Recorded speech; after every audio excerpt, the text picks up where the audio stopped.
Hello नमस्कार दोस्तों, आपका अपने YouTube channel exam helper RPSC RSSB में हार्दिक स्वागत और अभिनंदन है। साथियों, मैं आपका साथी अनंत तिवारी यहाँ पर मैं आपके लिए लेकर आया हूँ साथियों आरपीएससी पीवाई की सीरीज, जो कि राजस्थान लोक सेवा आयोग यानी कि RPSC Rajasthan public service commission द्वारा सेकंड ग्रेड भर्ती परीक्षा की जो पीवाई की सीरीज है उसमें हम बात कर रहे हैं। तो अभी तक अपने साथियों यहाँ पर 2013 के पेपर पर डिस्कस कर रहे थे। उसके अलावा मैंने और भी कई सारे पेपर यहाँ पर आपके ऊपर डाले हुए हैं। आप उन वीडियो को जाकर जरूर देखें और अपने दोस्तों के साथ शेयर करें। और इसके साथ ही अभी तक आपने अगर हमारा चैनल अभी तक शेयर नहीं किया हो तो इससे शेयर कर लें और सब्सक्राइब जरूर करें। तो साथियों, आज का पहला क्वेश्चन है कि जब किसी पादप की अंड कोशिका अथवा भ्रूण कोश की किसी अन्य कोशिका से बिना निषेचन क्रिया के अगुणित भ्रूण का परिवर्धन होता है तो इस प्रकार के परिवर्धन को क्या कहते हैं। तो मेरे दोस्तों, क्वेश्चन सोल्व करने का सबसे पहला तरीका है कि आप क्वेश्चन को टुकड़ों में पढ़ें। सबसे पहली बात ये कह रहा है कि किसी पादप की बात कर रहा है प्लांट में, यानी कि किसी पादप के प्लांट में कि अंड कोशिका यानी कि एक सेल अथवा भ्रूण कोश की किसी अन्य कोशिका, यानी कि ये कह रहा है कि एक सेल हो या फिर cell of an embryo sac of a plant without act of fertilisation, यानी कि निषेचन बिना क्रिया के, यानी कि वो सेल कौन सी होगी, अगुणित होगी, एन वाली होगी। तो साथियों, इस अगुणित श्रेणी से ये जो अगुणित कोशिका है या फिर ये अंड कोशिका जो है, एक सेल जो है, उससे क्या बन रहा है मेरे दोस्तों, किसमें परिवर्तन हो रहा है, अगुणित भ्रूण में, यानी कि हेप्लोइड एम्ब्रियो यहाँ पर क्या हो रहा है, डेवलप्ड हो रहा है। तो मेरे दोस्तों, इस प्रकार के परिवर्तन को क्या कहते हैं। तो साथियों, ये जो एक परिवर्तन है, ये टाइप है साथियों मेरे दोस्तों एपोमिक्सिस का टाइप है। लेकिन एपोमिक्सिस यहाँ पर कौन कौन सा है उसके यहाँ पर ये आपको चुनना है। तो चार ऑप्शन आपके सामने दिया हुआ है: उभय मिश्रण, अनावर्ती असंग जनन, पुनरावर्ती या आवर्ती असंग जनन, अपस्थानिक भ्रूणता, उभय मिश्रण। तो मेरे दोस्तों, इसमें बात करी जाए तो non recurrent apomixis, recurrent apomixis और एमपी मिक्सिस, ये सभी साथियों जो है मेरे दोस्तों एपोमिक्सिस के पार्ट है। अब मैं आपको एक बार इनके सभी पार्टों के बारे में मैं आपको बता।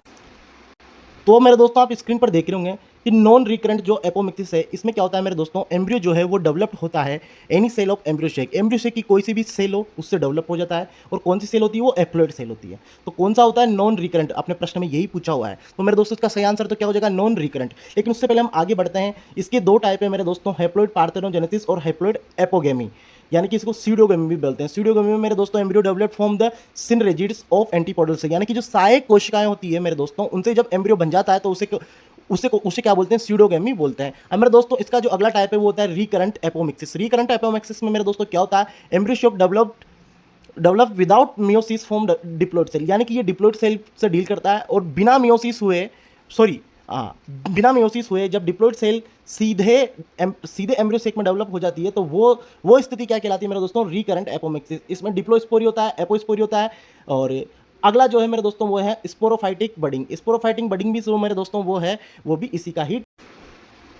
तो साथियों, अब इसका सही आंसर मेरे दोस्तों क्या हो जाएगा, इसका सही आंसर हो जाएगा साथियों नॉन रिकरेंट एपोमिक्सिस, यानी कि नॉन रिकरेंट एपोमिक्सिस में क्या बनता है, हेप्लोइड जो है मेरे दोस्तों, हेप्लोइड एम्ब्रियो किस में बनेगा, नॉन रिकरेंट एपोमिक्सिस में। अभी तक आपने एपोमिक्सिस के यहाँ पर टाइप्स देख लिए। अगला क्वेश्चन है मेरे दोस्तों वो है, अगला क्वेश्चन है निम्नलिखित में से कौन से शैवालों के जीवन चक्र में गतिशील कोशिकाओं का अभाव होता है, यानी कि गतिशील जो कि मोटाइल सेल्स है वो उनकी लाइफ साइकिल में नहीं मिलती। तो ये मेरे दोस्तों क्लोरोफाइसी, फियोफाइसी, जेंटोफाइसी और रोडोफाइसी, चार ऑप्शन आपके सामने दिए हुए हैं।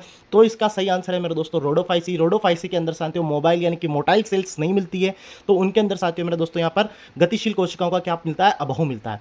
अगले प्रश्न की ओर बढ़ते हैं। तो अगला प्रश्न है मेरे दोस्तों स्क्रीन पर 93, ये कह रहा है कि अगर आपको बंद गोभी जैसे स्तब पादप में पुष्पन से पूर्व उत्पुटन, इसको बोलते हैं मेरे दोस्तों बोल्ट, यानी कि bolting effect a rosette plant like cabbage before flowering करने हेतु कहा जाए तो आप कौन सा पादप प्रतिनियामक पदार्थ का उपयोग करेंगे। तो मेरे दोस्तों, यहाँ पर चार हार्मोन के नाम दिए बताए हुए हैं। ये चार हार्मोन वो हैं जो कि बंद गोभी जो होती है मेरे दोस्तों उसमें कौन सा प्रभाव उत्पन्न करती है, बोल्टिंग का प्रभाव या उत्स्फुटन का प्रभाव उत्पन्न करती है। तो मेरे दोस्तों, ये हार्मोन बहुत फेमस है, डोमिन्स, जिब्बेरेलिन्स, साइटोकाइनिन्स, ऑक्सिन, ये यहाँ पर ऑप्शन दिए हुए हैं। लेकिन बंद गोभी में यहाँ पर बोल्टिंग का जो प्रभाव उत्पन्न करने वाला हार्मोन है मेरे दोस्तों वो है जिब्बेरेलिन। इसको एक शब्द में आप याद रखना कि बंद गोभी में बोल्टिंग इफेक्ट मिलता है किस हार्मोन की वजह से, जिब्बेरेलिन के हार्मोन की वजह से। सीधा सीधा आपको यहाँ पर याद रखना है। अगला प्रश्न है मेरे दोस्तों प्रकाशीय फोटो रेस्पायरेशन से यहाँ पर संबंधित है। सबसे पहले आप मुझे कमेंट करके बताओ कि फोटो रेस्पायरेशन जो है, प्रकाशीय श्वसन, वो पॉजिटिव क्रिया है या फिर नेगेटिव क्रिया है। तो मेरे दोस्तों, ये तो आपको कमेंट में बताना है। अपन चलते हैं यहाँ पर क्वेश्चन की तरफ। प्रकाश शोषण संपन्न होता है, ये प्रश्न है, बहुत ही इंपॉर्टेंट प्रश्न है, कई बार पूछा हुआ है। नीट में भी एक बार ये प्रश्न शायद पूछा गया था। इसमें है क्लोरोप्लास्ट, क्लोरोप्लास्ट सभी में दिया हुआ है, इन्होंने ऑप्शन भी चेंज नहीं किया इधर। माइटोकॉन्ड्रिया भी सभी में दिया हुआ है। तो मेरे दोस्तों आपको ये जो बीच वाला ऑप्शन है इसी में से ही चूज करना है। तो क्लोरोप्लास्ट, पेरोक्सिसोम, माइटोकॉन्ड्रिया, यही पहला आंसर इसका। क्लोरोप्लास्ट, पेरोक्सिसोम्स और माइटोकॉन्ड्रिया, इसमें ही प्रकाश श्वसन क्रिया पाई जाती है। तो साथियों अन्य जो ऑप्शन है वो कट कट जाते हैं। तो यहाँ पर दो जो ऑप्शन इन्होंने सेम रख दिए थे, इसलिए थोड़ा आपके लिए आसानी हो गई थी। अगला प्रश्न है मेरे दोस्तों वो है यहाँ पर, what is the forest of nephridia in earthworm. तो केंचुओं में वृकवन यानी कि फॉरेस्ट ऑफ नेफ्रिडिया केंचुओं में क्या है। तो पहले तो ये बताओ कि ये पूछ रहा है नेफ्रिडिया से संबंधित प्रश्न। नेफ्रिडिया भी किसका, अर्थवर्म का। तो मेरे दोस्तों अर्थवर्म में नेफ्रिडिया कौन कौन से टाइप के मिलते हैं ये भी अपन को देखना है।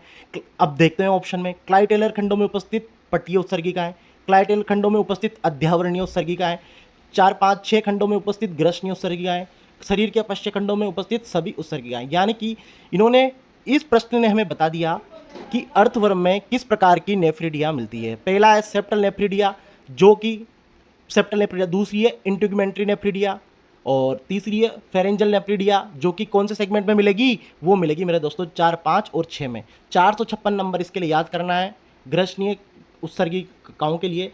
और शरीर के जो पच्चे खंड में उपस्थित होती है वो एक अलग नेफ्रिडिया होती है। लेकिन साथियों मेरे दोस्तों इसका सही आंसर क्या होना चाहिए वो आपको यहाँ पर बताना है, जिसे अपन फॉरेस्ट ऑफ नेफ्रिडिया कह देंगे।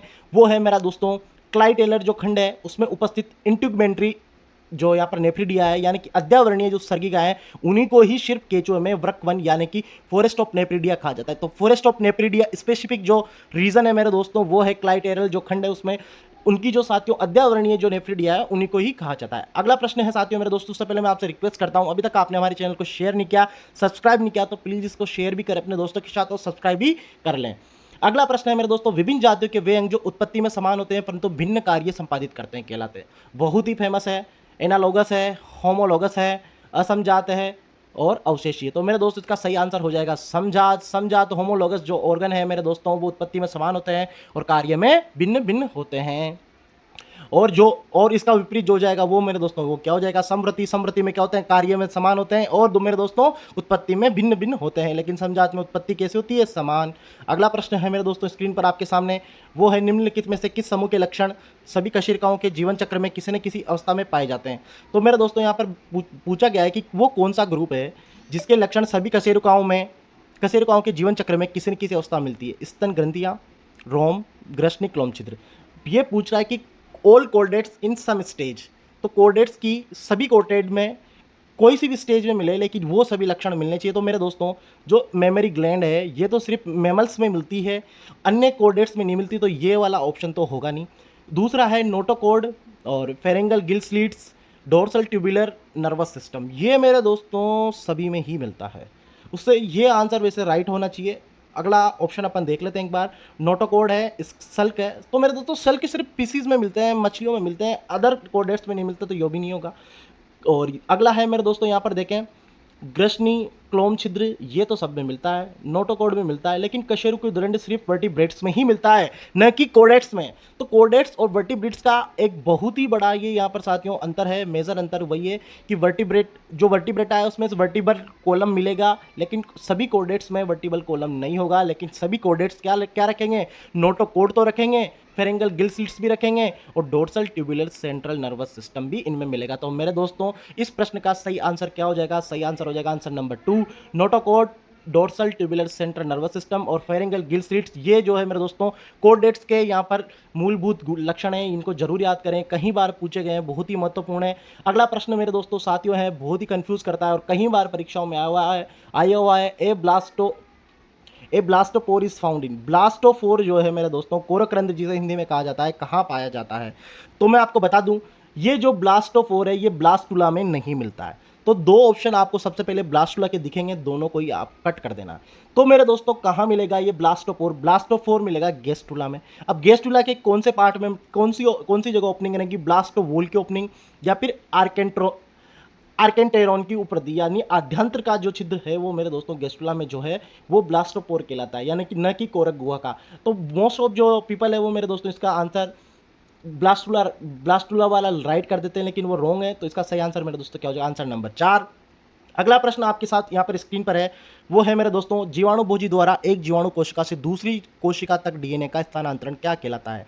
तो साथियों जीवाणुभोजी का पूछ रहा है ये, बैक्टीरियोफेज जिसे कहा जाता है। तो साथियों बैक्टीरियोफेज द्वारा एक जीवाणु कोशिका से दूसरी कोशिका तक डीएनए का स्थानांतरण पारक्रमण यानी कि ट्रांसडक्शन कहलाता है। ट्रांसडक्शन इसका सही आंसर मेरे दोस्तों हो जाएगा ऑप्शन नंबर 2। अगला प्रश्न यहाँ पर आपकी स्क्रीन पर है, वो है दूध के किण्वन से भारतीय दही प्राप्त होता है। एक यहाँ पर इन्होंने दिया हुआ है लैक्टोबैसिलस सभी में है, तो ये वाला बैक्टीरिया तो राइट है, लेकिन इधर में से अपन को चुनना है। तो लैक्टोबैसिलस के साथ साथियों स्ट्रेप्टोकोकस जो है मेरे दोस्तों, वो यहाँ पर मिल्क से दही यानी कि कर्ड बनाने का काम करता है। तो इसका सही आंसर मेरे दोस्तों हो जाएगा ऑप्शन नंबर 1। तो पहला आंसर यहाँ का इसका सही आंसर हो जाएगा। तो दोस्तों मेरी एक बार आपसे फिर रिक्वेस्ट है, आप ये PYQ सीरीज जो देख रहे हैं अपने दोस्तों के साथ जरूर शेयर करें। चैनल को सब्सक्राइब नहीं किया तो जरूर सब्सक्राइब करें। ऐसे छोटे छोटे वीडियो लेकर मैं आपके सामने बना रहूँगा।